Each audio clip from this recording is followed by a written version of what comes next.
Well, good evening, everybody. It's Chris here from the Whistle Stop Cafe in Mirror, Alberta. Just reading my new book. It's called Values by Mark Carney. And it's terrifying.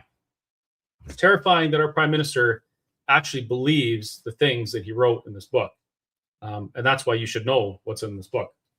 So tonight, we finally have our special guest, Tajana, back with us again. Sorry about the last time we were supposed to be on with the Christmas rush and things like that. My mind wasn't on this, and we actually totally forgot. So that's what happened. And the time before she got called to work. So here we are, and she doesn't have a lot of time tonight, so I'm not going to spend too much time yammering on. I will just ask that if you folks enjoy this kind of content, that you please like, follow, do all those things, share it with your friends. We're going to talk about some pretty interesting things. At least I think it's interesting tonight. And they're things that I really think that you need to hear. If you really like what I'm doing, then please subscribe to the page. That not only helps me do this kind of stuff and gives me the means by which I can take time away from my cafe, but it also feels really good knowing that people are willing to do that. It's nice to see new followers all the time, and so I'd like to say thank you for that. Anyway, I'm going to stop talking, and I'm not going to stop talking, but I'm going to bring on our guest. Thank you very much for joining us. I know you don't have a pile of time this evening, but it's great that you're here. Thank you so much for having me again. And yeah, my apologies last time. I completely forgot. You texted me and I was like, is it Friday already? I could have sworn we still had a week until that day. So definitely glad to be back though. You know, I was thinking about it, and for some reason I just kept it in my head. It was Sunday, wasn't paying attention. I blew it. But anyway, here you are. So thanks again. The reason I wanted to have you on again is because in Canada, as you know, our federal government is basically one floor crossing bastard away from having a majority government. And there is a bunch of bills that they're trying to ram through Parliament that will significantly change the way this country operates. It will change the way people can share information. It will probably make me unable to do a lot of the content I do online. And it's pretty freaky. So I actually did want to quickly ask you what you thought about that. And full disclosure, I already know because I saw your last rant. But why don't you just share with folks what you know about what's going on in Canada, federal politics, and what bills are coming down the pipe? Oh, there's so many of them. There's like Bill C9, Bill C11. There's so many 263. Everything has like bits and pieces to take away your freedom of speech, to take away your freedom of rights, to take away like even your privacy. Cops can now just violate your privacy without any warrant, without anything. So if they're curious about you, exactly. Yep. And there was a report coming out as well that the government has been spying on everybody in Canada from everything that you've ever said on the phone. And that they legally pulled that during COVID and then extended it for Canadian COVID safety for another 5 years after it was supposed to expire, I believe, sometime this year.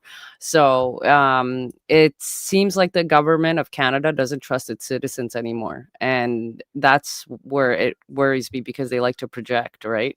And we already know that there's a bunch of international interference within our governments on both sides. I mean, the Liberals are completely sold out.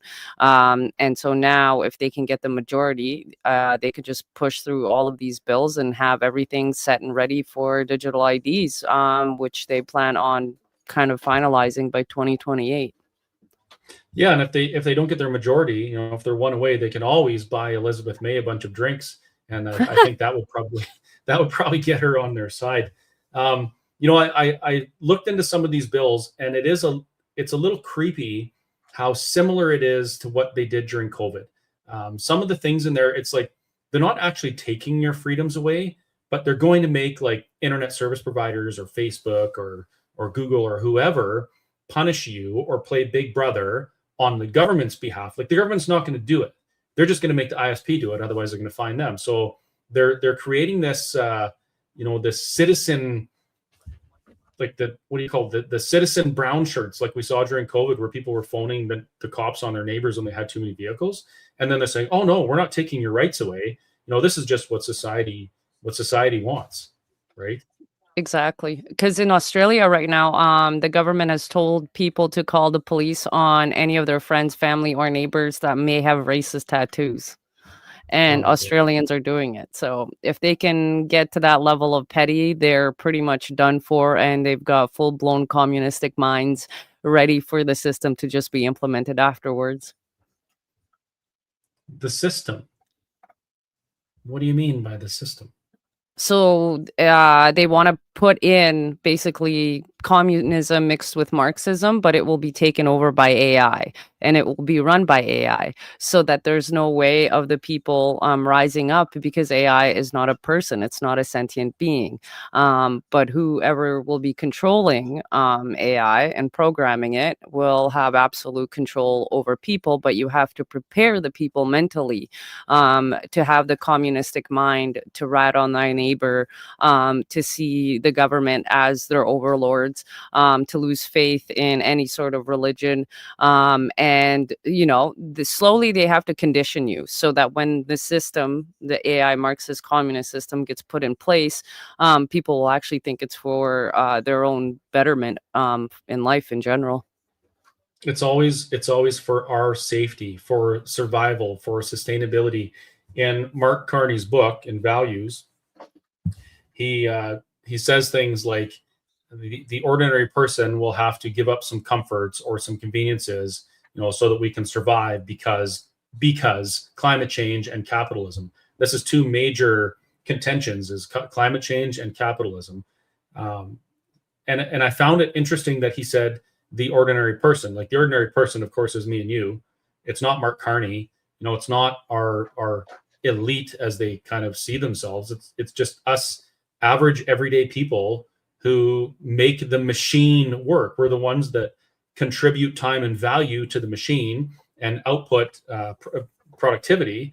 We're the ones that are going to suffer, not the parasites that are at the top doing these things to us. So, a couple of days ago or yesterday or something, we kind of had a bit of a text conversation about what you remember from Serbia, because you you actually had to leave your country because your country fell because of bad policy, bad government, all sorts of things. But I actually read something today. I'm going to try and put it up here. Let's see. I forgot.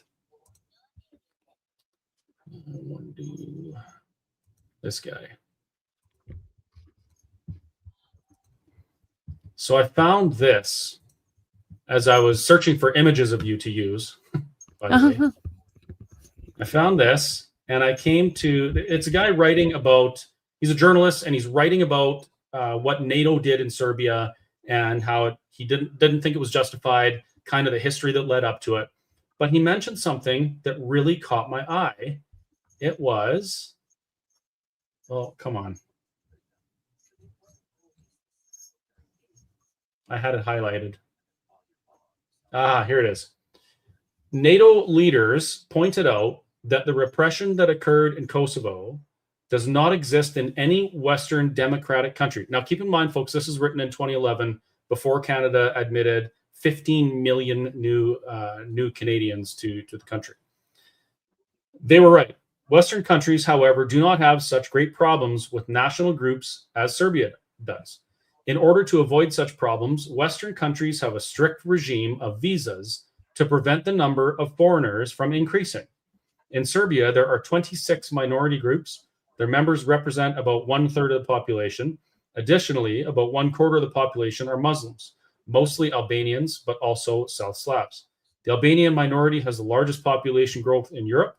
In the 1980s, for example, an Albanian peasant woman gave birth on average to 7 children. The result of this population growth spurt has seen many unemployed, dissatisfied young people, angry and prone to extremism. Now, interesting. Yeah, so I didn't realize that, at the root of the conflict it was basically a clash of ideologies. One group didn't want another group's ideologies to change the way their future was going to be, and there was a lot of them. Like, it was quite a big conflict, and it really caught my eye, of course, because Canada is literally importing values, not necessarily people, but values that do not align with what Western democracies are. Specifically, people that hate capitalism, hate energy use, hate religion, the things that our society are built on, and we're doing it at a rapid pace. So, if you consider what you know about Serbia and Yugoslavia and what happened when you were younger, does that have any bearing on why you're so animated about what's going on in Canada right now?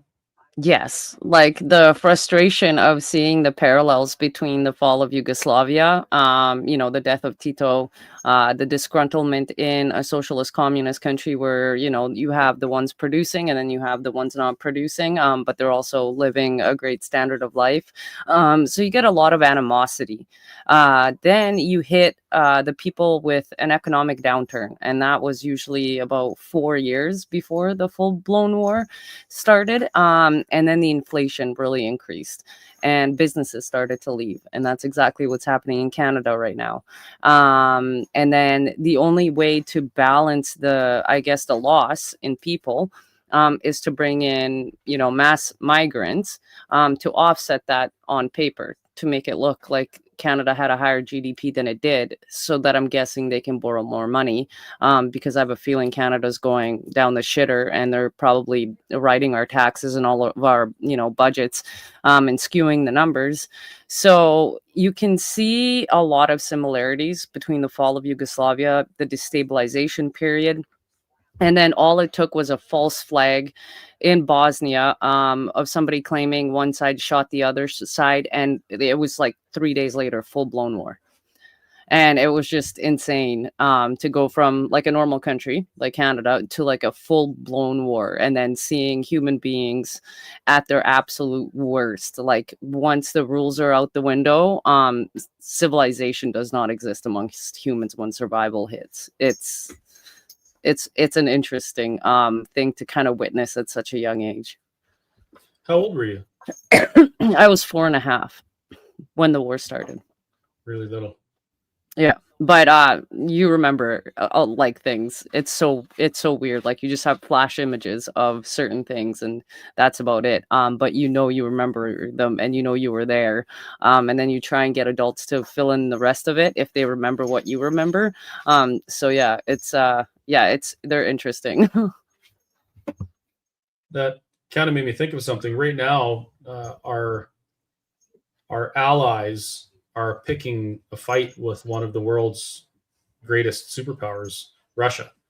Yeah. Canada is a Commonwealth country. The UK has been hinting at conflict, and generally Commonwealth countries are dragged into it because that's kind of our agreement.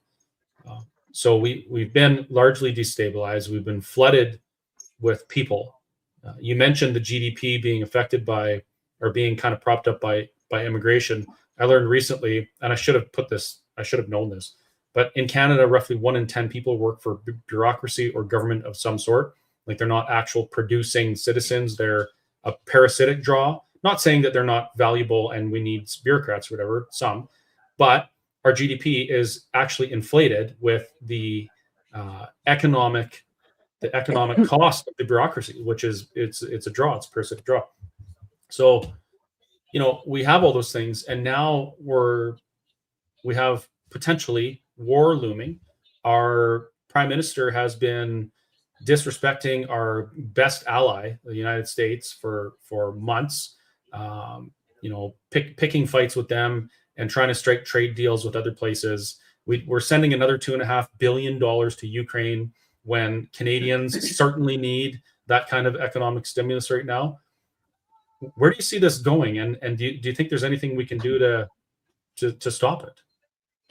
I don't know if there is anything to do to stop it at this point. They've infiltrated pretty much every level of government, judges, judicial system, What I see is them bankrolling Canada. I think they're trying to bankrupt them through money laundering ways, which is what the Ukraine war is, to make Brookfield and partners a lot richer.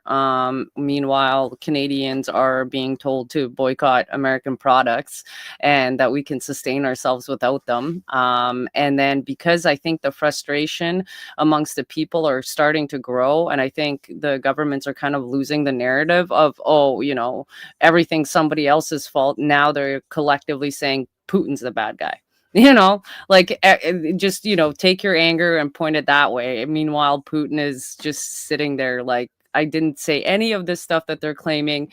I want to do peace talks. And they're all like, no, no, Putin wants to take all of Europe and he wants to start World War III. And it's like, just watching the circus, but it's bread and circus. Because I think if people realized really what was going on and just how corrupt the governments are starting to be in Western worlds, people would probably wake up with pitchforks. So, Well, and here's why these things that are going through Parliament are so troublesome and worrisome for me right now. It might not be very long before we're actually unable to talk about these things. It could be, you know, we're threatening.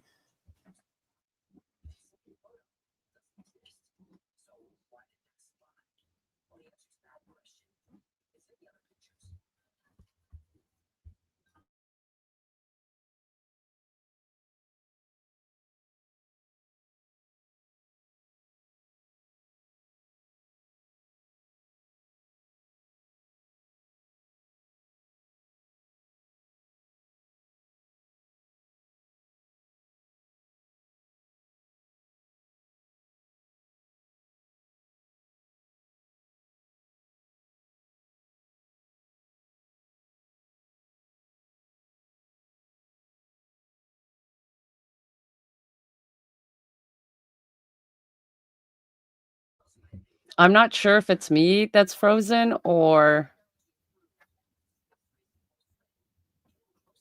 can anybody else hear me? Well, hello.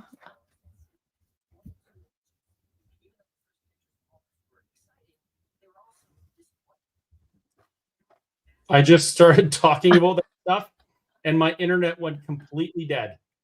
No way. That is crazy. I can see them doing this.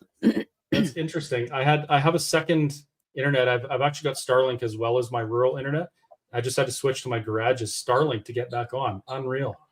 That's crazy. We'll just call it a coincidence for now, folks. Yeah, for now. So here's what I wanted to talk about in addition to these other things. Alberta's not going to go with Canada down that path. The first time you were on a podcast with me was on an Alberta Prosperity Project webinar. Since then, the Alberta Prosperity Project has been working tirelessly to educate people about these things, which is why we had you on and other guests, and how we can stop it.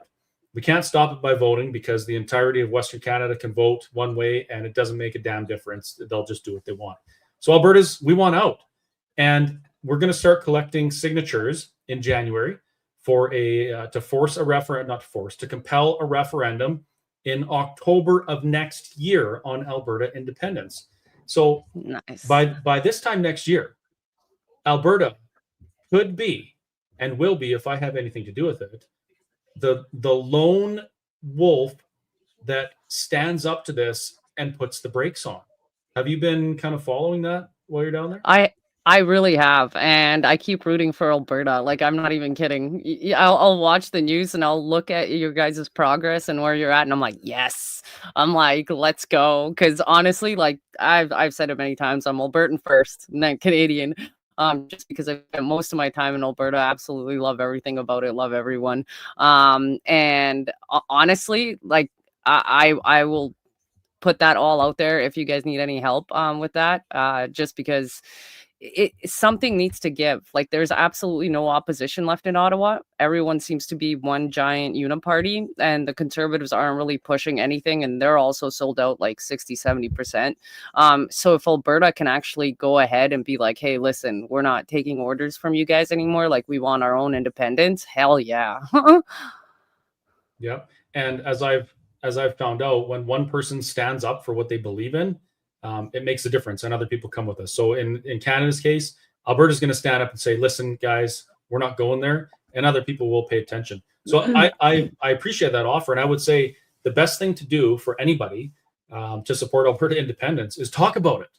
Have the conversations. We got to start talking about this more. We have to make it not this taboo subject where it's impolite to talk about. We have to be that guy or that girl that shows up at the Christmas party wearing an Alberta independence hoodie, you know, and just and get over the whole it's impolite thing, because we're really, you know, what we're facing if we don't do something is so much worse than maybe offending someone by speaking the truth about this, at least in my opinion, as a, you know, a waitress.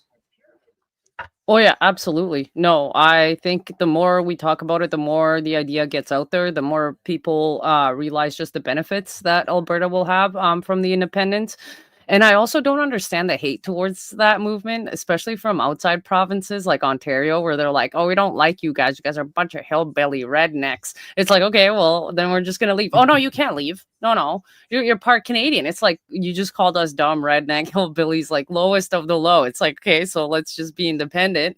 And then, you know, we won't be embarrassing. But it's like this really weird narcissistic relationship that Alberta and like Ottawa have. And then like all of the other provinces with attacking Alberta for like the last decade. It's insane. Yeah, absolutely. And why should we put up with it? I mean, it's one thing to put up with the economic things, you know, the policy, like the no more pipelines and the tanker ban and those types of things that kneecap the Alberta oil patch. That's one thing, but it's a completely other thing to say, well, you know, we're not going to let you talk about things anymore. We're going to make it so that you can actually get fined or jailed for preaching the gospel or reading from Deuteronomy and Leviticus, because they've been labeled as hate texts by some, you know, anti-Christian groups. It's a totally different thing now. They're literally coming for people, and it's like the average person, I find, is just more willing to say, you know, I've got my elbows up, and you just need to be patriot, stop being such a traitor, than to acknowledge what's going on and stop it. Now, I'm not even gonna ask. I'm gonna say this is a common denominator across the board in every nation that has ever fallen to bad policy. It's good people not saying what needs to be said. But thank goodness for people like you who say things and do it in such an animated fashion, where you get like 600,000 views on a video about the bad things happening in Canada. Yeah, that's kind of what I'm trying to do, is open up people's eyes, and then also emotionally kind of poke at them a little bit, because the asleep, they run based on feelings and emotions and absolutely no logic. So if I can rile them up in the first part of my video and then keep them hooked, and then just kind of turn that little bit of logic in there. Sometimes they'll even try and argue me in the comment section. I'll just keep throwing logic at them until they run out of their hamster wheel little arguments that the government provides them through memes, because they're, you know, they like to eat their crayons, and you know, so I usually go after them and we just duke it out, and then you see that pause, you know, and then a few months later they'll still don't want to admit it, but like their arguments are a little lighter against their own side, because they realize that they don't have the logic. So I guess my way of doing it is to just put that out there, get everybody riled up, and then use very specific language that where they can't really run away from the logic. Like they really have to face the logic straightforward, hoping that maybe they self-reflect in the future. Because if we keep letting these governments do this, I mean, they're just carrying us right off of the cliff with them, you know? So you either sink with the Titanic or you get off on a lifeboat, and Alberta right now is the lifeboat in Canada. Do you find that you know, folks in the States are aware of this? They know what's going on and they're interested in it? Yes, the Alberta issue, definitely. They want Alberta. They have, however, told me to my face that they don't want the Ontario or BC because of the Liberals. So they're like, no, we're fine with Alberta. And then maybe that other province where they can't pronounce it, which is Saskatchewan. They're like, that one can come too, but not the Liberal ones. And so Americans are actually really, really well versed on what is going around like on like in the planet, but they're only getting limited information because of the algorithm. They're only getting limited information from Canada. So I kind of like bridge the two news together so that more people are aware of what's happening and the propaganda that's being lied about on each side. I heard, I didn't hear, I saw you say that you're firing up your podcast again. Are you still planning on doing that? Yeah, in the new year here, I'm gonna try and start it off one day. I kind of gave a little feel out three videos that I did, but I'm gonna organize it a lot better and get pick a day and then do it at least one a week, maybe half an hour to 45 minutes because that's all my brain can take. Yeah, I've been trying to be more consistent, but like it's like life gets in the way. The business there's always something going Yes. on. There's something that needs to be fixed, and just time doesn't slow down. But it's funny because it's people like us that are working. We have other jobs that pay the bills, but we want to do something because something has affected us.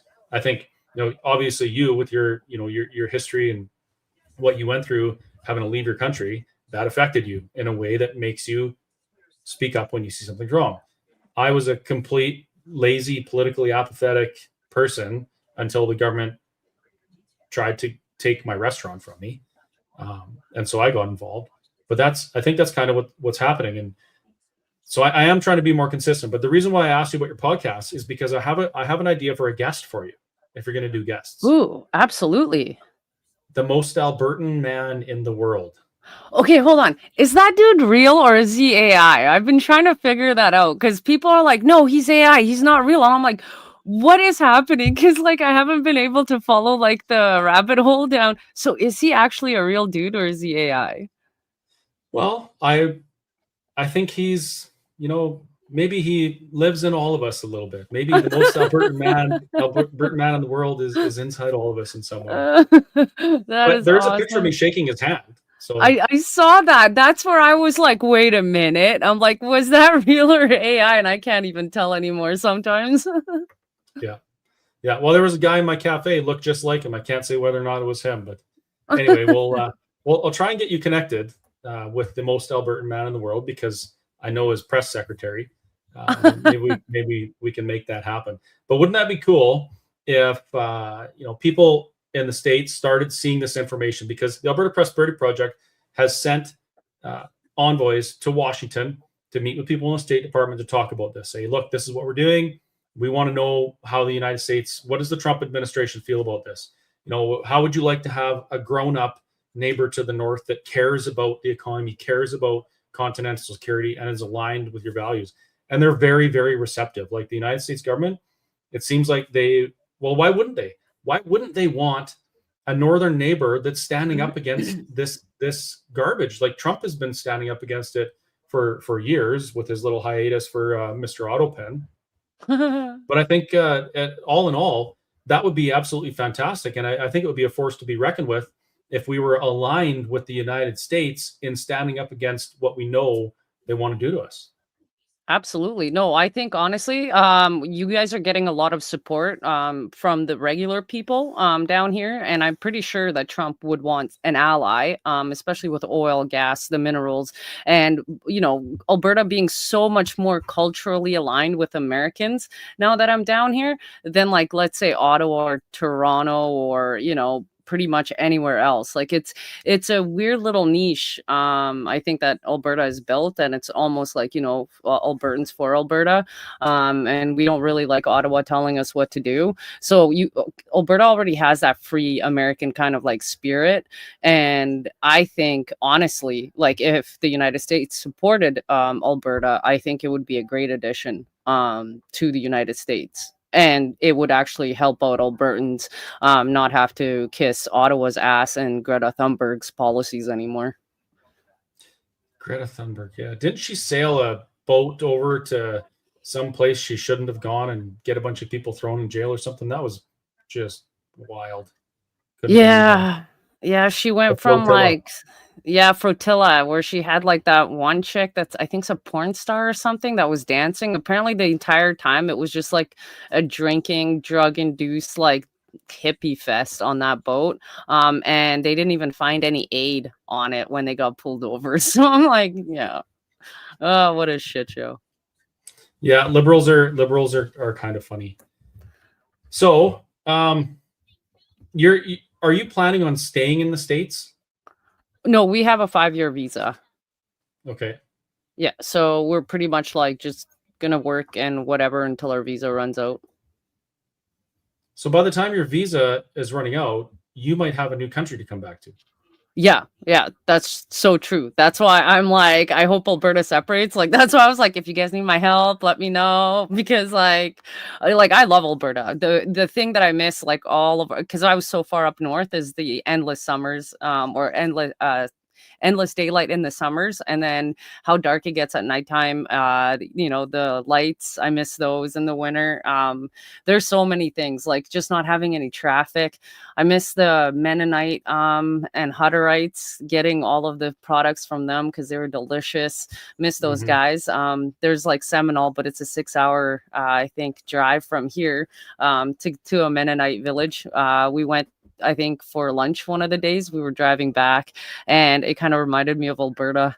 Got a little teary-eyed hearing like the little high German. I was like, ooh, I'm like, are we back up north? But the weather being like plus 43 degrees Celsius outside was like, nope, you're definitely not up north. So yeah, we were minus 30 last night here, and the wind was blowing, and I just did my driveway here at my house, and I bet you we moved probably 2 or 3 dump truck loads of snow. Like, there's so much snow. It was absolutely insane. Roads drifted in, highways drifted in. It's nuts. That's crazy. We're actually getting a cold spell down here. It's supposed to be plus 8 degrees Celsius, and we're calling it a cold spell. Everyone's like, it's a freeze. And I'm starting to talk like that too. And it's like, I think it's like plus 19 outside right now. And I'm in a hoodie because I'm cold. Getting acclimatized down here was way easier than getting acclimatized to minus 40. Well, I told you that I worked in Colombia, and when I flew down there in the winter, of course, I'd leave here, it's minus 30. I'd arrive in Bogota, it'd be like 25 above or whatever, and then go to my office in the kind of northern part of the country, and it was like plus 40 every single day. So back and forth from Alberta to Colombia, plus 40 to minus 40, that was like unpleasant to say the least, but I miss it down there. One thing I did see down there, and I mentioned this to you, I witnessed with my own eyes people fleeing their country because the country fell to poor policy. You lived it. I saw it. You're trying to warn people about what happened, that and about how these things happen. I'm looking at it from a different perspective from a lot of people because I've seen it with my own eyes. It's not like it's not disconnected from me and that it's on the other side of the world. But I think if these stories reach more people and they actually take the time to listen to them instead of having an emotional outburst, because they don't like what they're hearing, I think things are going to change. I think they have to change. And we're to the point now where Alberta is poised to do something about it. I think people are receptive, especially considering how they were treated during COVID. And, with a little help from our friends, with a little bit of exposure to a larger audience in the States, I really think this is going to happen. I think it's going to happen a lot sooner than people think. I'm honestly definitely down to helping you guys out. I mean, I'm in the States right now. You guys can use me as a contact point, get the message out there to a broader audience. And absolutely, I definitely think it needs to be talked about more. I know I get attacked every single time because people are like, you came from a broken country and now you're trying to break Canada. And I'm like, no, I've been trying to wake everybody up for 4 years. I'm kind of tired, frustrated. So now I'm just like, screw it. I'm like, Alberta needs to leave because you need to save yourselves from like a sinking ship. It's not breaking up Canada. It's just Alberta's not getting the fair share of what it actually puts out there. It does not get its fair share back, and we get treated like shit. So, yeah. You've been on podcasts like just about every day last little bit? No, just yesterday on X with Jason Levine. That panel, I lost my shit on everybody. Did you? I was about to ask how it went. I only saw the first couple minutes. Oh, it was horrible. That audience, like, I don't know what. It was like 3 like IQ points between the entire audience, and they were just saying the dumbest things and the conspiracy theories that I'm a cabal trans man and I'm not really a woman. And I was just like, oh man, I just lost it. It was just like it was just two idiots talking about deporting people, and that will absolutely kind of solve everything. It's like, no, it's not. It is deeper infiltrated than that. Like, it's not that simple. Is that part of a problem? Yes. But is it like going to fix the systemic issue at hand? No. And then they started arguing on who's more Canadian, and they looked at, I think by the end of it, they pretty much canceled themselves, because the more they talked, the more they realized that they weren't even like 1,000% Canadian. So it was just a mess. So X, I applaud Elon for making X a bastion of free speech, but oh my goodness, the lowest common denominator in the comment section is often very low, and it's a little bit frustrating. I would like to make an offer though. If you happen to have a if you're talking to people about this down there or on your platforms or whatever, and they're bringing up talking points, one of them we get all the time is landlocked, First Nations, military, currency, any of those things. Shoot me a text and I'll send you what I've come up with. I spent a lot of time on this, and same with the Alberta Prosperity Project, and the frequently asked questions on there. They got answers to a lot of this stuff, but it's like the facts are there and people can access them if they want, but they choose to say, oh, you're a Illuminati man and maybe a lizard man, instead of actually doing something constructive. And it is frustrating. It is. It really is. Sorry, the puppy is still puppying. So yeah. That's all right. Yeah. Well, 40 minutes in. You said you had 49 minutes. Are we still? Yeah, we're still good for another 10 minutes, and then I got to go up. Okay. How do you feel about maybe sharing a little bit of your experience that you remember when you had to leave your country? Oof. Yeah. So everything happened so weird that when my parents were packing up, like, I didn't really understand that we were in a war. I saw everybody was panicked and fearful.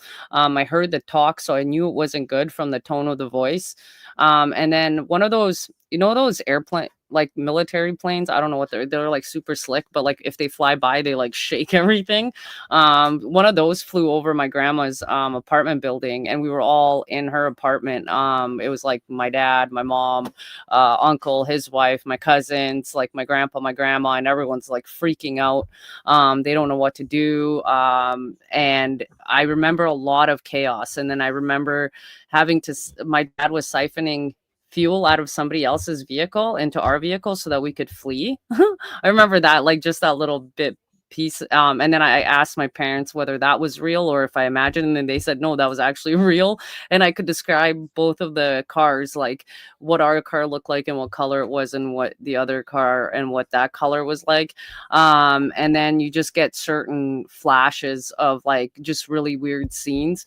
But you get to learn real quick that when the rules get thrown out and society collapses, human beings are absolute savages. Like, it doesn't matter if you've known these people for years, if you grew up with them, like family members turned on each other at the end. Like, it was insane. So, and then I just remember, we're in Switzerland, we get on a plane, and then we're in Switzerland and we're in a refugee camp. And I keep asking my parents if this is the worst vacation we've ever been on, because like my brain still couldn't like figure out what was happening. And then I'm like, why are there toilets, like 20 of them? And why are we all showering together? Why is this so weird? Right.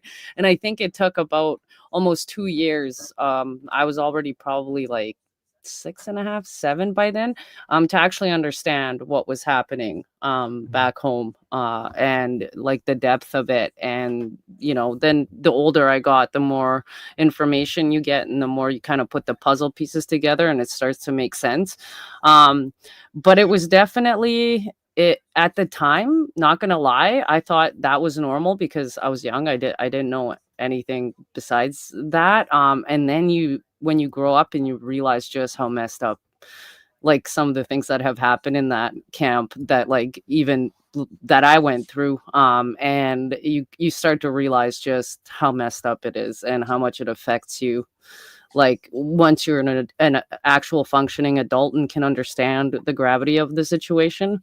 So yeah, that's where most of my frustration comes from, because it's like Canada's a beautiful country and it's going down the shitter exactly how they did it to Yugoslavia, and it's people that have, no care in the world that are kind of like letting it happen, thinking that it's normal, but it's not. Do you remember, was this before or after NATO started bombing Serbia? Oh, this is way before. This is the Bosnia war that broke up Yugoslavia. And then it ended in 1995. And then, Kosovo and Serbia started. Okay, so that was a previous thing. Yeah. So, and then Kosovo and Serbia started having issues. And then NATO came in and just absolutely obliterated Serbia, kind of blamed it for the Bosnian thing. But between the Bosnian war ending, or like the Yugoslav war, and Serbia getting bombed by NATO, there was never any time where it kind of sort of started to actually stabilize out until well into like 2000 and maybe 3-4 is when things started to slowly go back to normal. So it was almost 15 years of people's lives lost, and just instability before things kind of started to look up and start to rebuild again. That's absolutely wild. And I mentioned our friend Yasna, who was at the Whistle Stop, and she was older than me, but she was a lung cancer survivor. She was from Serbia, went through all that stuff, joined NATO as a peacekeeper, did peacekeeping tours, and then there she is in my cafe in 2021, no mask, of course, tearing the chief of police a new asshole because he was giving me an order to appear for being open. It was absolutely wild. She shared a little bit of what she knew and what she saw, and since then I've encountered dozens, if not hundreds, of new Canadians who have been through those things. Pastor Arpolowski is one of them. Been through those things, and they're trying to warn Canadians, like, look at, these are the same things we saw before. It doesn't go anywhere good, and you guys need to do something about it. And they're largely ignored or even ridiculed for speaking out. That's if I had to put my finger on it, I would say that is that why you are so I don't know if the harsh is the right word, but so direct in your disdain for how Canadians are treating their freedom? I think it's probably a little bit of that. And then I also got diagnosed with Asperger's, so that might have something to do with it. But it also is, we're very direct people. Like, you will never have to guess with me where you stand, because I'll just tell people, right? And then people will be like, oh, you got mad like yesterday. And I'm like, yeah, I did. I blew up. I'm a normal human being. Like, people piss me off. So the directness, I just feel like we're running out of time, and there's just absolutely no more time to kind of like pussyfoot and like wake people up gently. It's pretty much just kind of shake, scream in their face, and hope that they can wake up before it's too late for all of us. Or we kind of have to have a plan B, plan C, which would be probably Alberta getting its independence, since Canada's going down the shitter like faster and faster every single day. And especially now, if one more person crosses that liberal floor, then it's going to be a majority, and then you've got your regime that, or like they have their regime that they've been planning on for this entire time. And then they have their values. Exactly. Yeah. Okay, well, I'm going to be respectful of your time and let you get back to work. But thank you very much for joining us. And sorry it took so long. Again, I apologize for my brain deadedness on Friday. Me too. I was there too. So I apologize as well. But thank you for having me on. And I'll definitely keep in touch, and I'll text you for some of the information about what you guys have accomplished with the Alberta thing, so I can actually get a lot more viewers to know what's going on.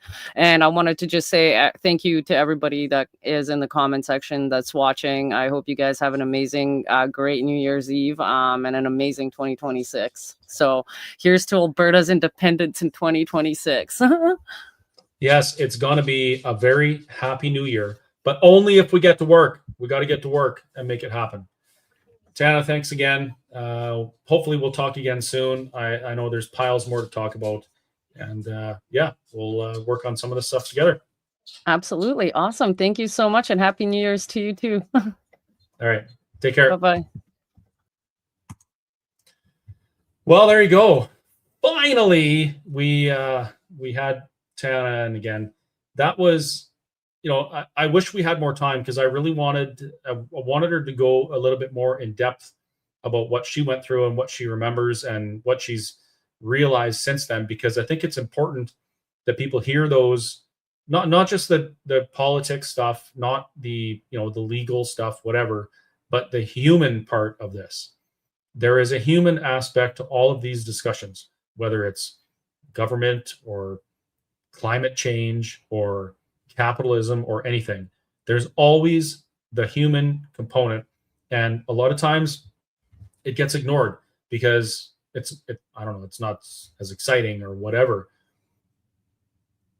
But because of that, we really need to start paying attention to what's going on around us, gathering the knowledge we need to make the right decisions, and then actually standing up for what we believe is right, speaking the truth unapologetically. If we do those things, we have a very, very good chance of righting the wrongs and fixing the problems that we're encountering right now.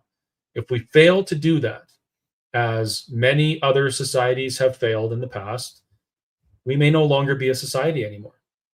At every turn, it seems like our values and our traditions are under attack. Our cultures are under attack. We're made to be, we're shamed simply for existing as a human being who believes in something. And that's not right. Thank God that Alberta and Albertans are taking a stand and speaking up and saying, this is not right. We are not going with you. When enough of us do that, Alberta is going to become the most free and prosperous nation on the planet. Mark my words. But only if we heed the warnings and take up the cross, so to speak. Thank you very much. I'll try and get back on in the next few days. As a matter of fact, I have another guest booked for Monday. A man that I would have never known or became anything like a friend with had it not been for what happened during the restrictions, the illegal mandates and illegal restrictions in Alberta. They were illegal. They were ruled illegal by Justice Romaine in the Ingram decision. And because of that, I filed, along with Rebecca Ingram and a couple others, we filed a class action lawsuit against the Alberta government on behalf of businesses that were affected by the illegal mandates. That's another fight we're in right now. It's not a fix for the disease that we're finding in our society right now, but it's certainly a remedy for some of the harms that were inflicted on businesses. So hopefully that moves along at the speed of law, which is not very fast. Anyway, the guest. So my guest is going to be my friend David Parker, and I'm going to have David on because we're going to talk about how people can do something. Before David started Take Back Alberta in 2021, I guess, Albertans were mostly ignorant as to how politics works. They were also apathetic prior to COVID. And COVID affected people. It gave them the desire to do something. David said, you want to do something? This is how you do it. And he laid it all out there. He taught the people how to organize, how to mobilize, and how to change. And we've made some really good changes. So I want to have him on to talk about that and how we do that in regards to Alberta independence, because this year, this coming year, is the most important year in Alberta's history. This is going to, next year, we're going to have a question. Alberta, do you want to continue to be a colony, or do you want to stand on your own for truth and for justice? So we need to know how to mobilize, we need to know how to organize, and we need to know how to get it done. And if anybody knows how to get it done, it's David. So Monday night, 8 p.m., right here on my personal Facebook page with David Parker. And I hope you can join us.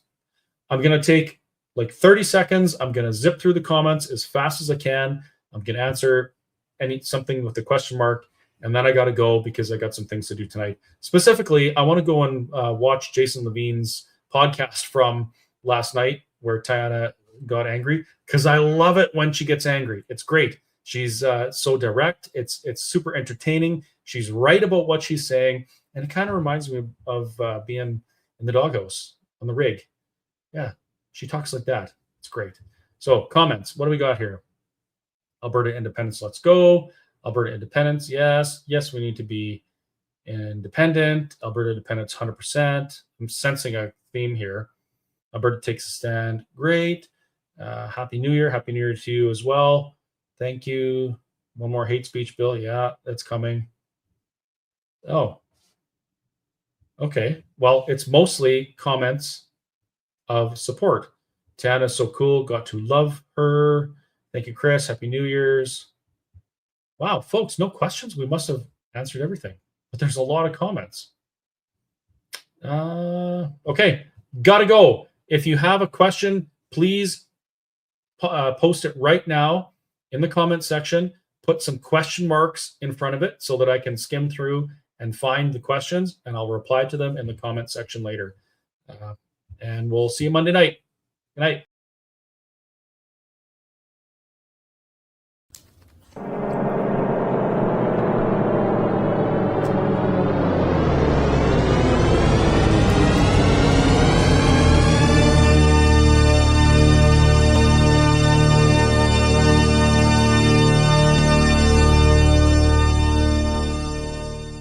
Meow. Alberta independence 2026.